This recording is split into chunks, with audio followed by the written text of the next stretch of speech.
Welcome to Nisha classes at UK.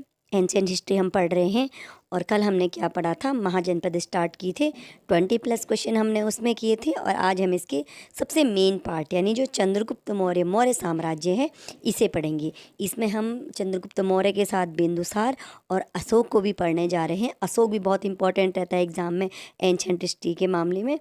तो हम इसका स्टार्टिंग देखते हैं चंद्रगुप्त मौर्य से। तो चंद्रगुप्त मौर्य ने किस वंश की स्थापना की? मौर्य वंश की। तो पहला क्वेश्चन क्या बन जाता है, मौर्य वंश का संस्थापक कौन है? आपका चंद्रगुप्त मौर्य। अब चंद्रगुप्त मौर्य ने मौर्य वंश की स्थापना कब की? 323 ईसा पूर्व में। ये 323 ईसा पूर्व कल भी आया था जब हम इससे पहले का वीडियो बना रहे थे महाजनपद का। जिसने नहीं पढ़ा है तो आप हमारे प्लेलिस्ट में जाके वीडियो देख सकते हैं। दूसरा क्वेश्चन क्या है, चाणक्य द्वारा लिखित अर्थशास्त्र किससे संबंधित है? तो यह मौर्य काल की राजनीतिक स्थिति और राज प्रबंध से संबंधित है। इसे अर्थव्यवस्था से आप मत जोड़िएगा, ये अर्थव्यवस्था इसमें नहीं है। तीसरा क्वेश्चन है, भारत का पहला महान ऐतिहासिक सम्राट किसे कहा जाता है? तो यह कहा जाता है आपके चंद्रगुप्त मौर्य को भारत का पहला महान ऐतिहासिक सम्राट। अब चंद्रगुप्त मौर्य के कुछ अन्य नाम हैं, सेंट्रोकोट्स, एंड्रोकोट्स और चंद्रगुप्त। सेंट्रोकोट्स से किसने कहा? Strabo, Arrian, Justin. यूनानियों ने, यानी यूनानी थे ये सारे, यूनानियों ने क्या नाम दिया? सेंट्रोकोट्स। एंट्रोकोट्स किसने कहा? प्लूटार्क ने। और चंद्रगुप्त नाम का उल्लेख कहाँ मिलता है आपको? जूनागढ़ अभिलेख, यानी रुद्रदामन का जो जूनागढ़ अभिलेख है वहाँ पे क्या नाम मिलता है? चंद्रगुप्त। तो चंद्रगुप्त मौर्य का प्राचीनतम अभिलेखीय साक्ष्य हमें कहाँ से मिलता है? रुद्रदामन के जूनागढ़ अभिलेख से। अभी जो रुद्रदामन का जूनागढ़ अभिलेख है यह किस लिपि में लिखा गया है? यह है आपका ब्राह्मी लिपि में। बहुत इंपॉर्टेंट क्वेश्चन बन जाता है। पहले तो बताइए जूनागढ़ अभिलेख किसका है? रुद्रदामन का है। किससे संबंधित है? चंद्रगुप्त मौर्य का प्राचीनतम अभिलेख साक्ष्य में यहाँ से मिलता है। और जूनागढ़ अभिलेख अब किस लिपि में है? एक जो अलग से क्वेश्चन बन जाता है, तो यह लिखा गया आपका ब्राह्मी लिपि में। तो जूनागढ़ अभिलेख के अभी बहुत सारे क्वेश्चन बनते हैं, अभी आगे देखेंगे हम। सेल्यूकस निकेटर ने किस राजदूत को चंद्रगुप्त मौर्य के दरबार में भेजा था? तो उसने भेजा था मेगास्थनीस को। तो मेगास्थनीस किसका राजदूत था? सेल्यूकस निकेटर का। एक नया क्वेश्चन यहाँ से निकल के आया। और किसके दरबार में था वो? चंद्रगुप्त मौर्य के दरबार में। अब मेगास्थनीस ने एक पुस्तक की रचना की, उसका नाम क्या था? इंडिका। तो एक क्वेश्चन ये बन जाता है कि जो मौर्य प्रशासन है उसकी जानकारी हमें इंडिका से भी काफ़ी मिलती है। एक तो अर्थशास्त्र से मिलती है, दूसरी ये मेगास्थनीस की इंडिका से मिलती है। यहीं से जानकारी हमें यह मिलती है कि मौर्य काल में विभागों के अध्यक्ष को क्या कहते थे? तो मौर्य काल में विभागों का अध्यक्ष क्या कहा जाता था? अमात्य कहा जाता था। चंद्रगुप्त मौर्य का जैन गुरु कौन था? तो चंद्रगुप्त मौर्य का जैन गुरु था भद्रबाहु। और जैन धर्म के विषय में हमने वीडियो बनाया है सेपरेट, जैन धर्म के विषय में आप पढ़ सकते हैं भद्रबाहु के विषय में। चंद्रगुप्त मौर्य की मृत्यु कहाँ हुई? कर्नाटक के श्रवणबेलगोला में हुई थी। और जो श्रवणबेलगोला है वो कहाँ पे है? चंद्रागिरी पहाड़ी पर है। तो मृत्यु कहाँ होती है चंद्रगुप्त मौर्य की? कर्नाटक के श्रवणबेलगोला में। चंद्रगुप्त मौर्य ने किस विधि से शरीर त्याग किया? संलेखना विधि। जैन धर्म में हमने आपको बताया था कि संलेखना विधि क्या होता है। तो चंद्रगुप्त मौर्य ने जैन धर्म अपना लिया था और उसमें उन्होंने अपना संलेखना विधि से शरीर का त्याग किया था। सुदर्शन झील, बहुत इंपॉर्टेंट सुदर्शन झील एंशियंट हिस्ट्री के लिए। सुदर्शन झील का निर्माण किसने कराया? अभी इसका निर्माण हो रहा है, बाद में इसके पुनरुद्धार के क्वेश्चन आएंगे। सुदर्शन झील का निर्माण किसने कराया? पुष्यगुप्त ने। और पुष्यगुप्त कौन था? आपके चंद्रगुप्त मौर्य का राज्यपाल था। तो चंद्रगुप्त मौर्य का राज्यपाल कौन हो गया? पुष्यगुप्त। और पुष्यगुप्त ने क्या कराया? आपके सुदर्शन झील का निर्माण कराया। मौर्य काल में आटविक क्या था? तो वन विभाग का प्रधान क्या कहलाता था? मौर्य काल में आटविक कहलाता था। मौर्य प्रशासन में बहुत सारे नाम हैं अलग अलग मंत्रियों के, कार्यकर्ताओं के। तो अभी हम कुछ खास पढ़ेंगे, मेन पढ़ेंगे। तो आटविक क्या था? वन विभाग का प्रधान था। और सन्निधाता कौन था वहाँ पे? कोषाध्यक्ष था सन्निधाता। ठीक है। अब ये जब चंद्रगुप्त मौर्य आता है उसके बाद किसका नंबर आता है? आपके बिंदुसार का। जो महान शासक आता है बिंदुसार। बिंदुसार के विषय में हम सबसे पहले देखते हैं कि यूनानी लेखक बिंदुसार को किस नाम से जानते थे। जैसे यूनानी लेखक चंद्रगुप्त मौर्य के नाम सेंट्रोकोट्स उन्होंने बोला, उसी प्रकार ये बिंदुसार को बोलते थे अमित्रोकेट्स या अमित्र घात। अमित्रोक्रेट्स या अमित्रघात।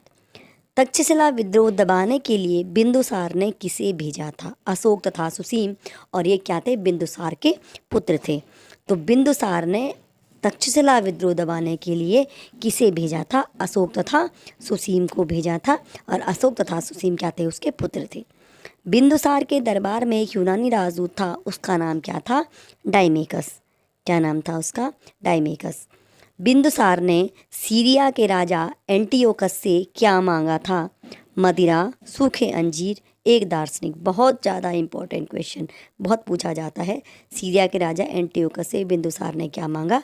मदिरा, सूखे अंजीर और एक दार्शनिक। और एंटियोकस ने किसे भेजने से मना कर दिया? तो एंटियोकस ने दार्शनिक को नहीं भेजा। आगे बढ़ते हैं। बिंदुसार किस संप्रदाय का अनुयायी था? तो वह आजीवक संप्रदाय का अनुयायी था। और बिंदुसार के दरबार में एक आजीवक विद्वान रहता था, उनका नाम क्या था? पिंगलवत्स। ध्यान रखिएगा, पिंगलवत्स। बिंदुसार की मृत्यु के समय अशोक कहाँ का राज्यपाल था? तो अशोक कहाँ का राज्यपाल था? उज्जैन का राज्यपाल था। कब था? जब बिंदुसार की मृत्यु हुई उस समय अशोक कहाँ का राज्यपाल था? उज्जैन का राज्यपाल था। चाणक्य ने कितने मौर्य राजाओं के राज्य का संचालन किया? तो 3 मौर्य राजाओं के राज्य का संचालन करता है चाणक्य। चाणक्य के बचपन का क्या नाम था? विष्णुगुप्त। चाणक्य के बहुत सारे 2-3 नाम हैं, तो एक तो चाणक्य है और एक बचपन का नाम क्या था उसका? विष्णुगुप्त का। चाणक्य को अन्य किस नाम से जाना जाता है? तो इसे कौटिल्य के नाम से भी जाना जाता है। इसे अर्थशास्त्र जो पुस्तक है उसे क्या कहते हैं? कौटिल्य की अर्थशास्त्र। अर्थशास्त्र की रचना किसने की? चाणक्य ने। तो यह इसमें हम ब्रैकेट में लिखा भी है कि राजनीति विज्ञान से संबंधित पुस्तक है अर्थशास्त्र, और रचना किसने की इसकी? चाणक्य ने। भारत का मैकियावली किसे कहा जाता है? तो भारत का मैकियावली कहा जाता है आपके चाणक्य। तो चाणक्य से संबंधित भी 2-4 क्वेश्चन आपके एग्जाम में आ जाते थे जो इम्पोर्टेंट थे। उसका अन्य कौन सा नाम था? अर्थशास्त्र की रचना किसने की? और भारत का मैकियावली किसे कहा जाता है? 3 इंपॉर्टेंट क्वेश्चन चाणक्य के विषय में है, ये हमने आपको बता दिए हैं। तो भारत का मैकियावली कहा जाता है आपके चाणक्य के। ठीक है, अब चाणक्य के बाद हम क्या पढ़ते हैं? ये बिंदुसार आ गया आपका। 3 मुख्य राजा होते हैं, चंद्रगुप्त मौर्य, बिंदुसार, और बिंदुसार के बाद हम आते हैं अशोक महान पे। अभिलेखों में अब जो अभिलेख हैं मिले हमें, उसमें अशोक को किस नाम से संबोधित किया गया है? तो देवनाम प्रिय या देवनाम प्रियदर्शी नाम किसका है अभिलेखों में? अशोक का। और पुराणों में अशोक को किस नाम से जाना जाता है? तो पुराणों में अशोक का नाम है अशोक वर्धन। तो ध्यान रख लीजिएगा 2 अलग अलग चीज़ों को। अभिलेखों में नाम क्या है? देवनाम प्रिय या देवनाम प्रियदर्शी। कहीं कहीं पे ये देवनाम प्रियदर्शी भी कहा लिखा जाता है इसको। तो देवनाम प्रिया, देवनाम प्रियदर्शी, ये आपका अभिलेखों में है। और पुराणों में क्या नाम है? अशोक वर्धन। अशोक ने कश्मीर में किस शहर को बसाया? तो कश्मीर में अशोक ने बसाया श्रीनगर को। ठीक है। अशोक ने कलिंग विजय कब प्राप्त की? 261 ईसा पूर्व में। अब अशोक के कलिंग विजय की जानकारी हमें कहाँ से प्राप्त होती है? तो 13वें शिलालेख से। 14 शिलालेख है ना, तो 13वें से हमें कलिंग विजय की जानकारी प्राप्त होती है। कलिंग की राजधानी कहाँ थी? तोसली। कलिंग युद्ध के बाद अशोक ने भेरी घोष त्याग कर क्या अपनाया? धम्म घोष अपनाया था। अशोक की कर नीति की जानकारी हमें कहाँ से प्राप्त होती है? रुमिनदेई अभिलेख से। और अशोक को बौद्ध धर्म में किसने दीक्षित किया था? उपगुप्त ने। अशोक ने किस स्थान को धार्मिक करों से मुक्त कराया? तो लुम्बिनी को धार्मिक करों से मुक्त कराया। बौद्ध धर्म के प्रचार के लिए उसने पुत्र महेंद्र एवं पुत्री संघमित्रा को वहाँ भेजा? श्रीलंका में। कुछ मौर्यकालीन साम्राज्य के प्रांत और उनकी राजधानी है। उत्तरापद की राजधानी थी तक्षशिला, अवंती की राजधानी थी उज्जैनी, कलिंग की तोसली, दक्षिणापद की सुवर्णगिरी और प्राची की पाटलिपुत्र। अशोक ने किस नए मत की स्थापना की? अशोक का धम्म। ये बौद्ध धर्म के धम्म से अलग है। बुद्धम शरणम गच्छामि, धम्मम शरणम गच्छामि, तो वो धम्म नहीं है। अशोक ने नए मत की स्थापना की, अशोक का धम्म। अशोक के बृहद शिलालेखों की संख्या कितनी है? 14। और 13वें में किसका वर्णन है? कलिंग विजय का। अशोक के गुफा लेख कहाँ मिले हैं? तो कुछ अशोक के गुफा लेख हैं जो मिले हैं बाराबर की पहाड़ियों पर। अशोक नाम का उल्लेख उसके किन अभिलेखों में मिलता है? मास्की, नेतूर, गुर्जरा और उदेगोलम, 4 जगह पर अशोक नाम का उल्लेख मिलता है। अशोक के अभिलेखों को सर्वप्रथम किसने पढ़ा? जेम्स प्रिंसेप ने। और कब पढ़ा था? 1837 ईस्वी में। टोपरा और मेरठ स्तंभों को किसने दिल्ली मंगवाया? तो फिरोज शाह तुगलक ने टोपरा और मेरठ स्तंभों को दिल्ली मंगवाया। अशोक के अधिकांश अभिलेख किस लिपि में लिखे गए हैं? तो ये लिखे गए हैं आपके ब्राह्मी लिपि में। ठीक है। वह लघु स्तंभ लेख जिसे रानी का लेख कहा जाता है कहाँ स्थित है? आपका इलाहाबाद में।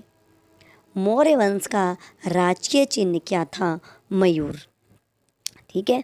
अब एक बहुत अभी हम थोड़ी देर पहले पढ़ रहे थे अशोक के शिलालेखों को सर्वप्रथम किसने पढ़ा। अब एक नया क्वेश्चन है, अशोक के शिलालेख की खोज किसने की? तो खोज की थी पादरेटी फैंथेलर ने 1750 ईस्वी में। 2 अलग अलग क्वेश्चन है, आप डिफ्रेंशिएट कीजिएगा। आप थोड़ा पॉज करके बैक करके देख सकते हैं। अशोक का सबसे लंबा स्तंभ लेख कौन सा है? भाब्रू अभिलेख सबसे लंबा स्तंभ लेख है। अब मौर्य प्रशासन के विषय में 2-4 क्वेश्चन देख लेते हैं। मौर्य प्रशासन में कौटिल्य ने राज्य के कितने अंग निर्दिष्ट किए हैं? 7। जनपद न्यायाधीश को क्या कहते थे मौर्य प्रशासन में? रजुक। बलि क्या था उस समय? एक प्रकार का भू राजस्व। तो बलि क्या था? एक प्रकार का भू राजस्व। और ब्याज को क्या कहा जाता था? रूपिका एवं परीक्षण कहा जाता था। मौर्य वंश के पश्चात किसने राज्य स्थापित किया? तो इसके बाद आपका शुंग वंश की स्थापना हो जाती है। तो आपको ये अगर वीडियो अच्छा लगता है तो हमें ये वीडियो को लाइक कर सकते हैं। चैनल से जुड़े रहना चाहते हैं तो आप हमारे चैनल को सब्सक्राइब कर सकते हैं। और अगर आपको थोड़ी और डिटेल चाहिए या PDF चाहते हो तो हमें मैसेज कीजिएगा। टेलीग्राम चैनल का लिंक दे देंगे, उससे आप डाउनलोड कर सकते हैं।